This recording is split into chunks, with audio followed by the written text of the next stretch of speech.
My name is Rebecca Chen, I'm 32 years old, and I've just become the youngest hospital administrator in New England. Not that my family would notice or care. 3 years ago, I was lying in a hospital bed after a horrific car accident that left me with a shattered pelvis and traumatic brain injury when I received the text that changed everything. We've decided to cancel your health insurance. Cousin Brittany's quinceañera is coming up, and we need the money for her party. Sorry, but she's always been the family priority. Maybe you can set up a GoFundMe? I remember staring at my phone through tears and medication haze, wondering how my own family could abandon me when I needed them most. The worst part? It wasn't even surprising. What was surprising was the inheritance letter that arrived the very next day from a great-aunt I'd barely known. An eccentric medical researcher who'd invested in biotech startups in the 90s, she'd left me her entire fortune with a simple note, to the only Chen who chose healing over wealth. My family didn't know about this inheritance yet. They also didn't know I was planning to attend Brittany's Grand Sweet 15 celebration this weekend, my first family gathering since the accident. Only this time, I wouldn't be seeking their approval. I'd be coming with papers that would change everything. Dr. Williams, the neurosurgeon who'd saved my life and had witnessed my family's abandonment firsthand, warned me against confronting them. Rebecca, some people never change, he said during my last checkup. Maybe it's better to just move on. But how could I move on when the hospital that saved my life, the very one where I now worked as an administrator, was being eyed for acquisition by my uncle, the family's financial wizard? The same uncle who had advised my parents to drop my insurance coverage. The same hospital where Brittany was now receiving treatment for her chronic respiratory issues, treatment that my parents couldn't afford without insurance, which was ironic considering what they'd done to me. Have you ever been betrayed by the very people who should have protected you the most? Have you ever lain awake at night, rehearsing all the things you wish you could say to them, knowing that no words could ever make them understand the depth of their betrayal? This isn't just a story about revenge, though I won't lie, there's plenty of that. This is about what happens when you're forced to save yourself because no one else will. And sometimes, saving yourself means buying the very institution that saved your life, just so you can decide who gets saved next. From the outside, the Chen family was the embodiment of the Asian American success story, 3 generations of doctors, lawyers, and business executives who donated generously to charities and had their names engraved on plaques at community centers across Massachusetts. We were featured in local newspapers as exemplars of immigrant achievement, with my father, Dr. James Chen, often photographed at medical fundraisers with his arm around my mother, the talented violinist who gave up her career to support his. What these photos never captured were the hushed conversations in Mandarin about which child was bringing face to the family and which one was failing to live up to expectations. They never showed how my accomplishments were always measured against my cousins in a never-ending competition that I could never seem to win, especially against golden child Brittany, my uncle's daughter. My father, beneath his charming public persona, was a man driven by status and appearance. His medical practice catered to Boston's elite, and he measured success in square footage, luxury car models, and the prestigious schools his children attended.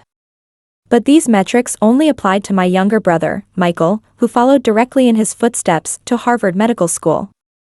For me, despite graduating summa cum laude from Johns Hopkins with a degree in healthcare administration, the goalposts were constantly moving. Administration is just paperwork, he'd say dismissively at family gatherings. A real contribution to medicine happens in the operating room. Even when I landed my first director position at 29, he introduced me as my daughter who works at a hospital, while Michael was my son, the future neurosurgeon. The irony that I would later need a neurosurgeon to save my life wasn't lost on me. My mother, Lynn, existed in my father's shadow, occasionally slipping me encouraging notes or calling when he was at work. My brother Michael straddled both worlds, publicly supporting our father's hierarchy but privately acknowledging my achievements. But the real power dynamic centered around my Uncle Philip, my father's younger brother and the family's financial advisor. Uncle Philip managed everyone's investments, trusts, and insurance policies. He was the one who convinced my parents that my health insurance was an unnecessary expense, given that I was young and healthy and had a job with benefits that wouldn't kick in until I'd been employed for 6 months, a detail they conveniently overlooked. His daughter Brittany had always been positioned as the family princess, her every accomplishment celebrated with extravagant parties, while mine were acknowledged with polite nods if mentioned at all. When I was 12, I won a statewide essay contest about healthcare reform. The prize included publication in a prestigious journal and a scholarship. My father didn't attend the awards ceremony because it conflicted with Brittany's dance recital. "Someone has to represent the family," he said, as if my achievement wasn't family representation. When I was 16, I developed a patient intake system for my school's science fair that streamlined emergency room admissions. The project won national recognition and interest from software developers. My father's response: "Computers do the real work in your system." Brittany's science project on lung capacity actually required scientific knowledge. At 25, I was offered a position at Johns Hopkins Hospital that would have made me the youngest department manager in their history. My father suggested I decline because administration isn't a career path with real prestige, and because Brittany was starting medical school that year and needed the family's full support. 3 months before my accident, I spent $15,000, nearly my entire savings, on a surprise for my father's 60th birthday. I had commissioned a detailed genealogical research project tracing our family's medical contributions back to 19th century China, including the discovery of a distant ancestor who had been a pioneering female physician during the Qing dynasty. The research was bound in leather volumes with gold embossing, along with authenticated photographs and translated journals. This wasn't just a gift. It was my attempt to show him that our family's medical legacy included different paths of contribution, including women who had chosen administrative and organizational roles. When he opened it at his birthday celebration, he flipped through a few pages, thanked me politely, and set it aside. Later that evening, I overheard him telling Uncle Philip it was an interesting but ultimately impractical gift, and that he would have preferred contributions to Brittany's medical school fund. The secret that would change everything came to me by complete accident, literally. While I was in the hospital recovering from my accident, Dr. Williams had been reviewing my medical records and noticed genetic anomalies that didn't align with my family history. "Rebecca, have you ever had genetic testing done?" he asked one morning during rounds. I hadn't, but his concerned expression prompted me to ask why. He hesitated, then suggested I might want to consider it, given some unusual markers in my blood work.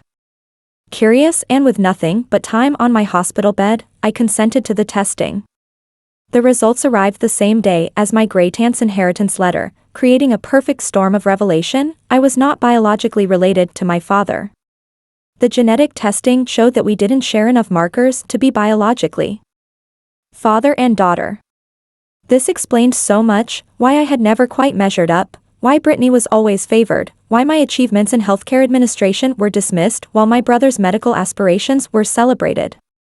I wasn't just the black sheep of the family. I quite literally wasn't a Chun by blood.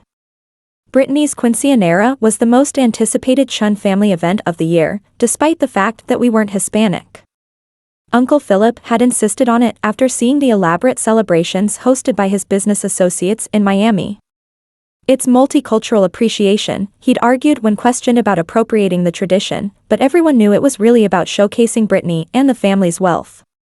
The event was scheduled at the Ritz-Carlton Boston, with a guest list of over 300 people, including hospital board members, political connections, and social elites from across New England. I spent weeks preparing myself mentally for this confrontation, alternating between anxiety attacks and a strange, calm determination. I carefully selected a understated but expensive black Chanel dress, purchased with my inheritance, and arranged for Dr. Williams to be my +1. Both as moral support and as a credible witness to whatever might unfold. When I arrived at the Ritz-Carlton ballroom with Dr. Williams, I carried a small Tiffany gift box containing a custom-designed bracelet for Brittany. It cost nearly $8,000, an extravagant gesture that I knew would impress my status-conscious family. I handed it to my father first, watching. His eyes widen at the signature blue box. "This is quite generous, Rebecca," he said, momentarily caught off guard by the obvious expense. But the moment was short-lived. "Brittany has received so many wonderful gifts," my mother interjected, placing the box on a table already overflowing with presents. "Your Uncle Philip gave her a car." The dismissal was painful but freeing. I'd known it was coming, had predicted it down to the placement of the gift on that overcrowded table. What I hadn't predicted was the freedom I'd feel, watching them react exactly as expected, like actors following a script I'd finally recognized for the toxic pageant it was. My brother Michael approached me first, giving me a genuine hug. "I didn't think you'd come," he whispered. "I'm glad you did, but be careful. Dad's been weird since you started at Boston Memorial." Uncle Philip too. His warning confirmed my suspicions about my uncle's interest in the hospital. My cousin Lucy, always the family rebel, brought me a glass of champagne and whispered, "Nice dress. Way too good for this tacky party." But my Aunt Catherine, Philip's wife, merely offered a cool cheek kiss before commenting loudly about how hospital administration must be paying better than we thought. The familiar dynamics were all there, playing out like a well-rehearsed performance, but for the first time, I wasn't auditioning for a role. I was watching from the audience, with the genetic test results and property acquisition papers tucked securely in my clutch. Standing by the elaborate dessert table, which featured a 3-tiered cake with Brittany's face printed on edible paper, I observed my family with new clarity. Uncle Philip held court with a group of investors, occasionally glancing my way with thinly veiled suspicion. My father moved between hospital colleagues, his laugh a little too loud, his gestures a little too expansive. My mother hovered near Brittany, adjusting her tiara, straightening her dress, living vicariously through her niece in a way she had never done with me. Cousins, aunts, and family friends circulated through the crowd, their interactions following the precise social hierarchy that had been established decades ago. And through it all, Dr. Williams remained by my side, a silent witness to this elaborate performance of family harmony.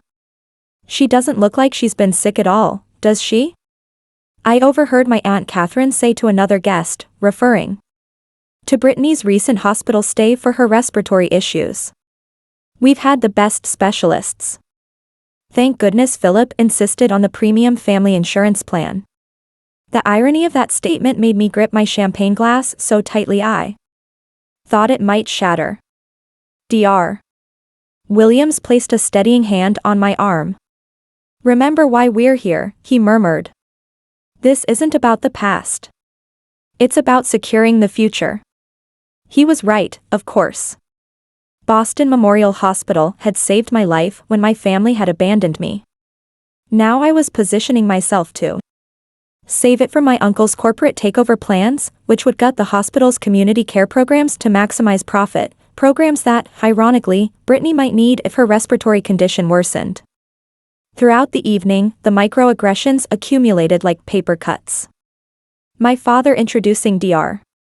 Williams to colleagues as of one of Boston's finest neurosurgeons, but me simply as my daughter, with no mention of my position.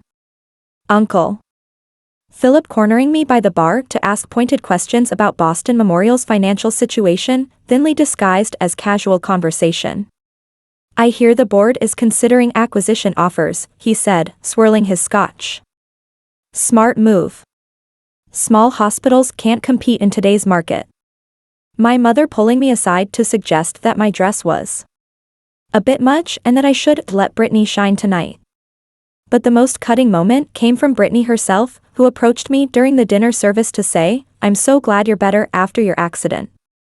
Dad says if you'd managed your insurance properly, you wouldn't have had to rely on charity care. But I guess administration isn't your strength."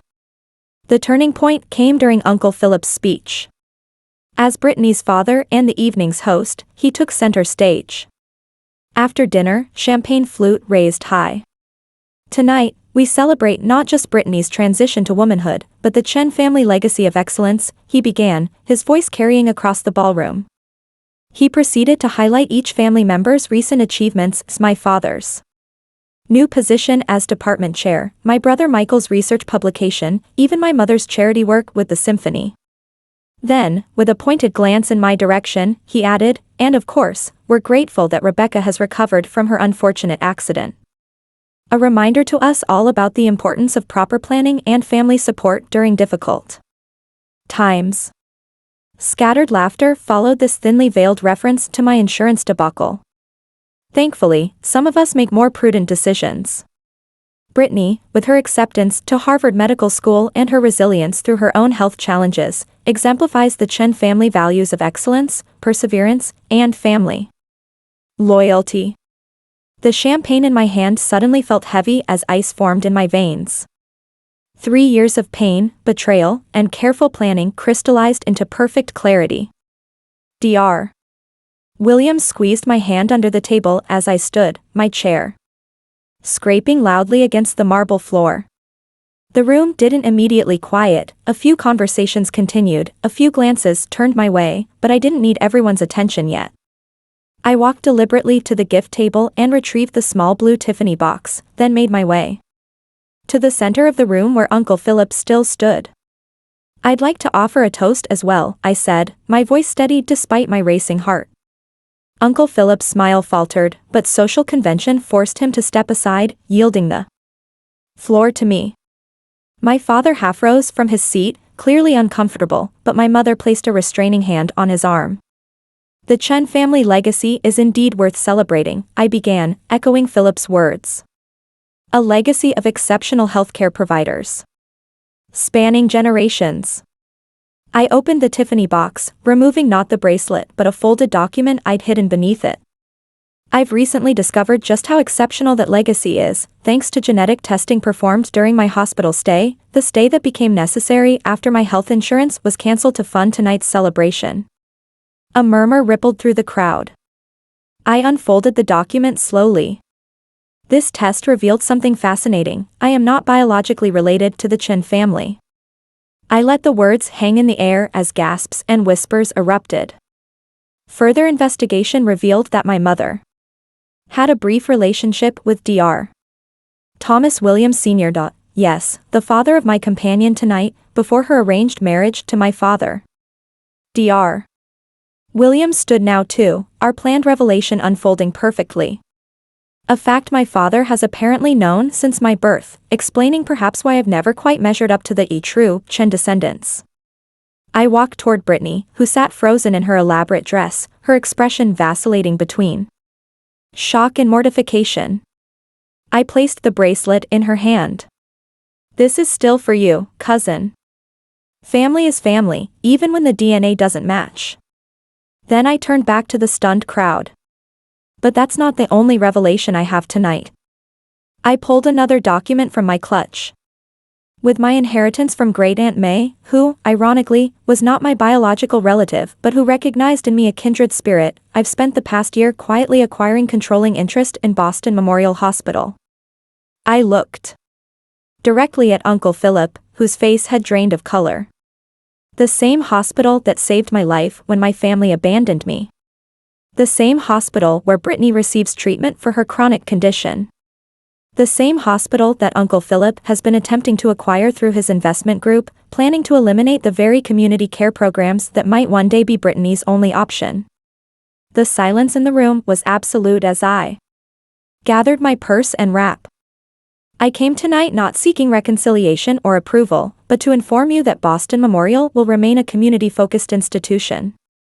Its patient care programs will continue to serve those in need, regardless of their insurance status or family connections.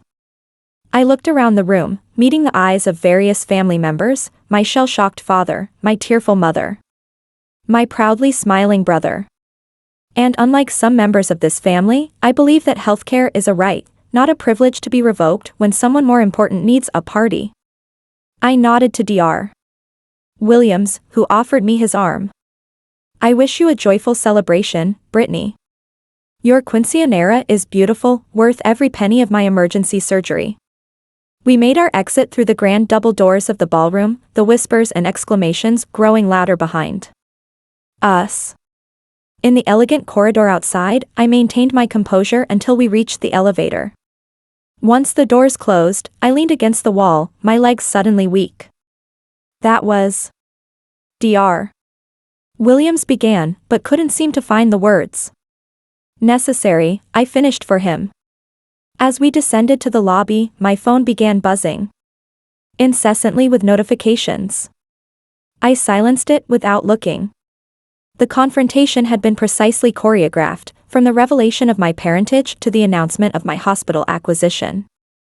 I'd even timed it to coincide with the board's public announcement the following morning.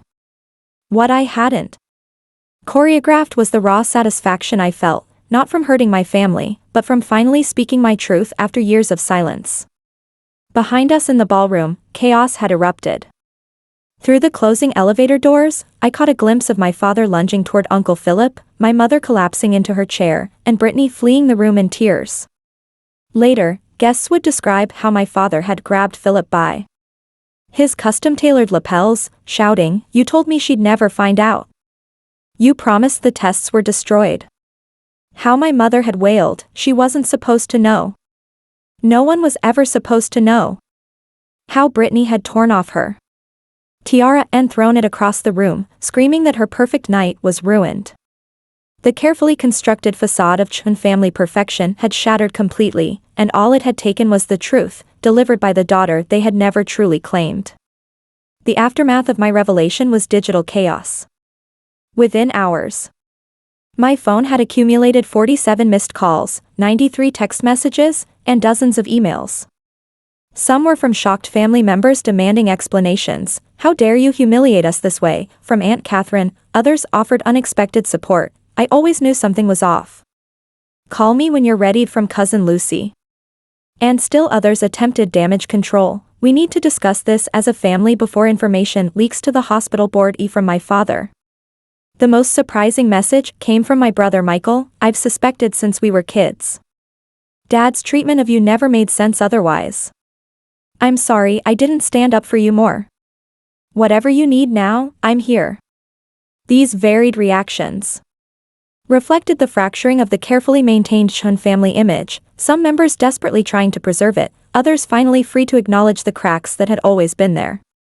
2 days after the quinceañera, I met my mother at a quiet cafe in Cambridge, neutral territory away from family influence.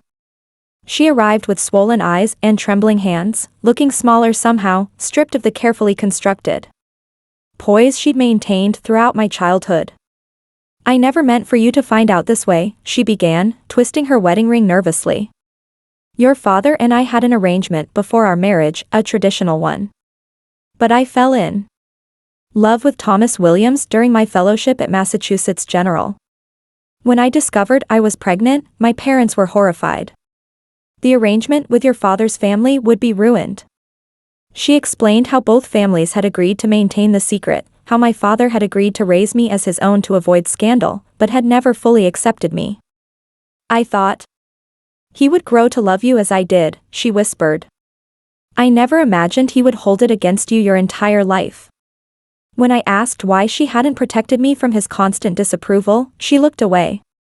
"In our culture, in our generation, wives didn't challenge husbands. I tried to compensate with extra love when he wasn't looking." Her explanation wasn't enough, but it was honest, the first honest conversation we'd ever had. With Dr. Williams' support, I arranged to meet Dr. Thomas Williams Sr., my biological father. Now in his 70s and retired from surgical practice, he lived in a brownstone in Back Bay filled with books and jazz records. "I respected your mother's decision," he told me over tea served in delicate cups that reminded me of my gray tants. Our relationship was brief but meaningful.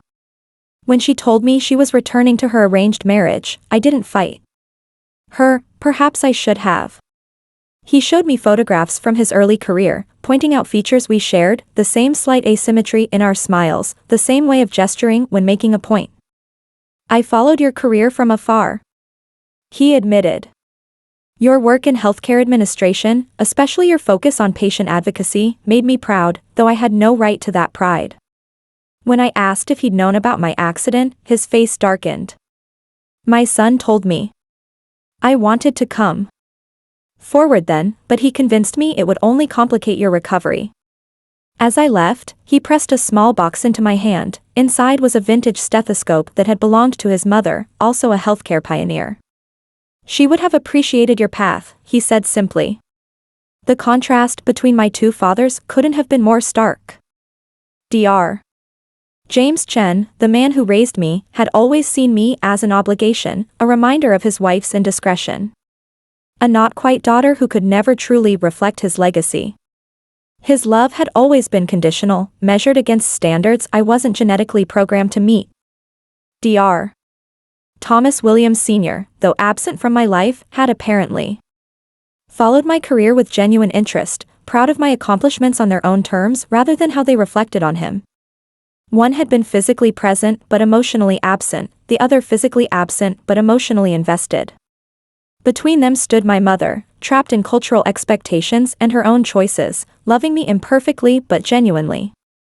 These revelations didn't heal the wounds of my childhood, but they helped me understand them. The constant sense of not belonging, of striving for approval that would never come, hadn't been my failure but a consequence of secrets and silences that preceded my birth.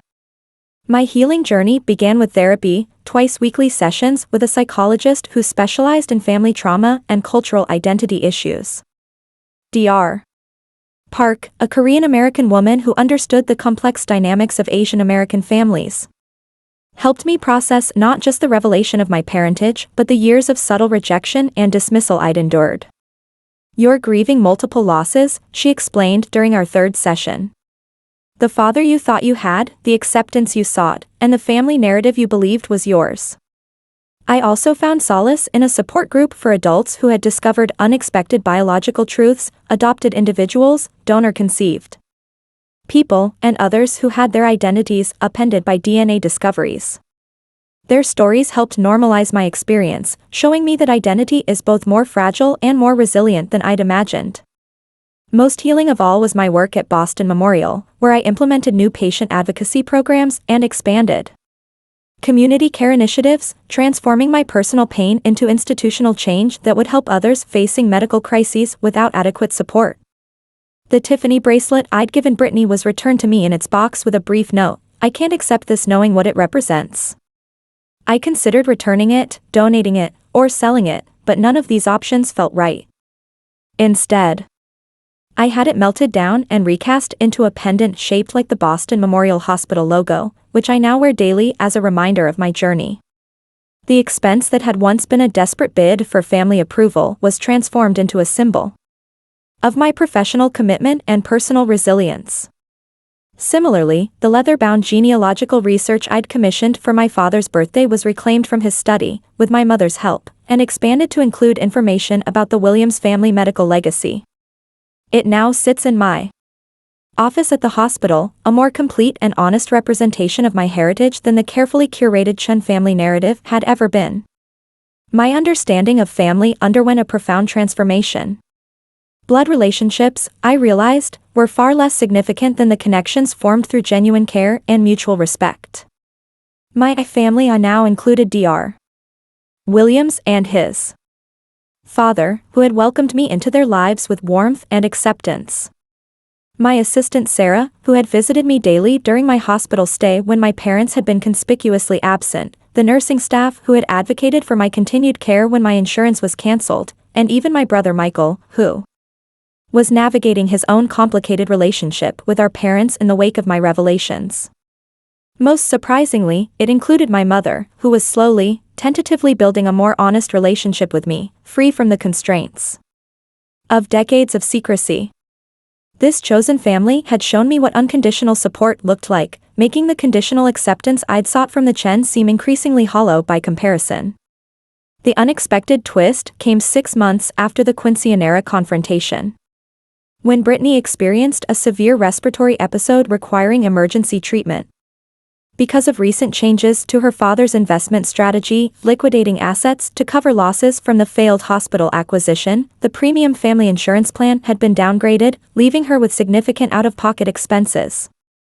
She arrived at Boston Memorial's emergency department gasping for breath, clutching an inhaler that wasn't helping. As hospital administrator, I was notified of her admission per protocol. Standing in the doorway of her treatment room, watching her struggle for breath while connected to monitors and oxygen, I felt no satisfaction in her vulnerability, only a strange sense of déjà vu and an unexpected surge of compassion. When the attending physician informed her parents about the cost of the specialized treatment she needed, I stepped forward. Ms. Chan will receive whatever treatment is medically necessary, I stated firmly. Financial considerations can be addressed after she's stabilized. Uncle Philip wouldn't meet my eyes, but Aunt Catherine whispered a stunned thank you as I left the room. That night, I authorized Boston Memorial's patient assistance program to cover Brittany's treatment costs in full, not out of revenge or superiority, but because breaking cycles of harm sometimes requires being the first to extend compassion where none was offered to you. Looking back at the journey that brought me here, I realized that the true turning point wasn't the Quinceañera confrontation or even the accident that preceded it, it was the moment I stopped measuring my worth through my family's eyes. For years, I had internalized their dismissal, believing that if I just achieved enough, sacrificed enough, or proved myself worthy enough, I would finally earn the unconditional love that should have been my birthright. The revelation of my biological parentage didn't free me from seeking validation, it simply showed me I had been seeking it from people who were fundamentally incapable of providing it. True healing began when I recognized that my value as a person wasn't dependent on the Chin family's approval, or anyone else's. This shift wasn't instantaneous, but evolved through therapy, through building my chosen family, and through channeling my experiences into creating positive change. At Boston Memorial Hospital, where we've now expanded access to care for thousands of underinsured patients across Massachusetts, the relationship between my biological father and me continues to develop, slowly, cautiously, but with genuine affection on both sides. Dr. Williams Sr. has become a mentor, sharing his experiences as a physician administrator in the days before healthcare became so heavily corporatized. My mother and I meet monthly for tea, carefully rebuilding a relationship based on truth rather than obligation. My brother Michael has become an unexpected ally, advocating for community care programs within his own medical practice and occasionally consulting at Boston Memorial. Even Brittany and I have reached a tentative understanding following her health crisis, not friendship, exactly, but a mutual respect that would have been unimaginable before. Uncle Philip remains distant, his business interests having shifted away from healthcare after his failed acquisition attempt. My father, the man who raised me, has made no attempt at reconciliation, maintaining that my public revelation was an unforgivable breach of family loyalty. His absence in my life now is his choice, just as his emotional absence during my childhood was. The most profound lesson I've learned is that we cannot heal by using the same thinking that wounded us in the first place. For years, I tried to earn love through achievement, believing that if I just accomplished enough, my family would finally see me as worthy. This approach not only failed but deepened my wounds, as each dismissed achievement reinforced the message that I was somehow fundamentally lacking. True healing required me to recognize that worthiness isn't earned, it's inherent. Every patient who comes through Boston Memorial's doors deserves care not because they've proven themselves deserving, but simply because they are human beings in need. This principle, which guides my administration of the hospital, has become my personal philosophy as well. We are worthy of love, respect, and care not because of what we achieve or who we're related to, but because of our shared humanity. If you're watching this and wondering if you'll ever be enough for someone who continually moves the goalposts of their approval, please hear me, you already are enough. The problem isn't your inadequacy, it's their inability to recognize your inherent worth. Sometimes the family we're born into lacks the capacity to love us as we deserve, due to their own wounds, limitations, or circumstances beyond anyone's control. This doesn't mean you're unlovable, it means you may need to build a chosen family who can see and celebrate you as you are. This isn't giving up on biological family relationships, but recognizing that healthy boundaries are sometimes Necessary, especially with the people who raised us. The moment I stopped trying to earn my father's approval and instead focused on creating the kind of healthcare institution that reflected my own values was the moment I truly became free. Buying Boston Memorial Hospital wasn't about revenge. Though I won't deny the satisfaction I felt watching Uncle Philip's acquisition plans crumble. It was about taking control of my own narrative and using my unexpected inheritance to ensure that no one would experience the abandonment I had faced in their moment of medical crisis. 3 years after being abandoned by my family when I needed them most, I've created systems that prevent others from facing similar abandonment. The poetic justice of now controlling whether my biological relatives have access to quality care isn't lost on me, but I've chosen to use that power to break cycles rather than perpetuate them. Confronting toxic family dynamics doesn't always involve dramatic revelations at formal events, though I admit there was a certain cinematic satisfaction in my approach. For most people, it happens in smaller moments, setting a boundary during a holiday dinner, declining to participate in familiar patterns of competition, or simply walking away from conversations that diminish you. Whatever form it takes. Speaking your truth is an act of courage that ripples outward, affecting not just your own life but the lives of everyone in your family system. Some relationships will fracture under the weight of honesty, others will transform into something healthier. The key is recognizing which connections are worth rebuilding and which are better left behind as you move forward. If my story resonates with you, if you've ever felt like an outsider in your own family or struggled to meet impossible standards of acceptance, please share your experience in the comments below. How have you redefined family in your own life? What boundaries have you set to protect your sense of self-worth? What unexpected sources of support have you discovered along the way? Hit like and subscribe for more stories of healing and transformation, and share this video with someone who might need permission to prioritize their own well-being over toxic family expectations. Remember, sometimes the most powerful thing we can do is walk away from the table where love is served with conditions and build our own table where everyone is welcome exactly as they are.